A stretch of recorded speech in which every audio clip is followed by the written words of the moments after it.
Assalamualaikum, how are you all? I'm here with my channel Ment.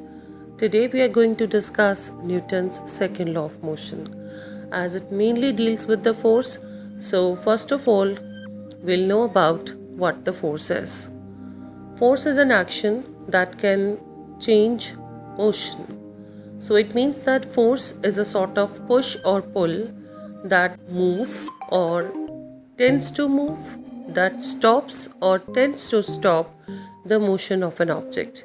We can say that it can not only change the magnitude of the speed, but it can change the direction of the moving object as well. Or sometimes it can change both of the things. So Newton's second law tells us about the net force. So when we apply two forces of different magnitudes on same object, so we will be having two different results.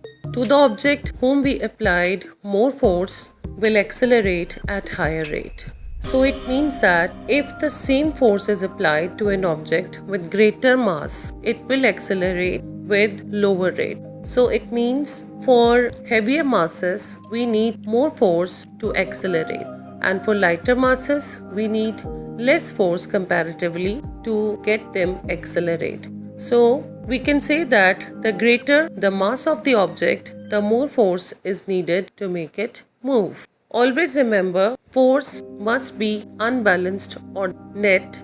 It means that there are different forces that are applying on a same object, but the net product, the net of the force must be unbalanced, and the unbalanced force will create acceleration. And always remember, the acceleration directly depends upon the net force. The more the force that we apply, the greater will be the acceleration. The less the force we apply, the lesser will be the acceleration.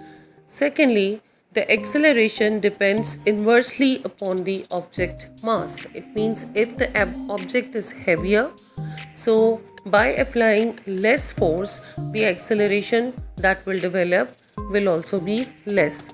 So for heavier objects, we have to apply more net force in order to accelerate them at a higher rate. The acceleration of an object, it means it directly depends upon the net force that is acting upon the object, and it is inversely proportional to the mass of the object. So we can say that the force acting upon an object is increased, the acceleration of the object is also increased. So it means force is directly proportional to the acceleration. The more the force we apply, the greater will be the acceleration. The lesser the magnitude of the force, the lesser will be the acceleration. And secondly, the mass of an object is increased, the acceleration of the object is decreased. So it means acceleration is having inverse proportion with the mass of an object. If the mass is heavier, if the object is heavier, so the rate of acceleration will be lesser. So for increasing the rate of acceleration, we have to increase the magnitude of the force for the heavier objects. So now we can state Newton's second law easily, that the acceleration of an object as produced by a net force is directly proportional to the magnitude of the net force and in the same direction as the net force, and inversely proportional to the mass of the object. So this verbal statement, we can express it through an equation form. Acceleration is equals to F net upon m.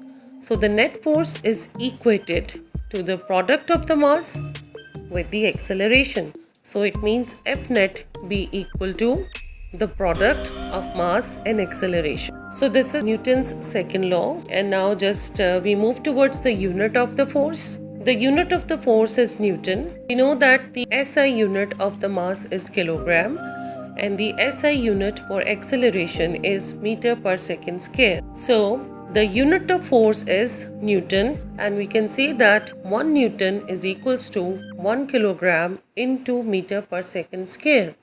So now we can define 1 Newton as the force that is required to produce an acceleration of 1 meter per second square on a body having mass 1 kg. Hopefully you people have properly understood the Newton's second law of motion. Now this is a small activity in order to check your comprehension, that what have you learned from this video.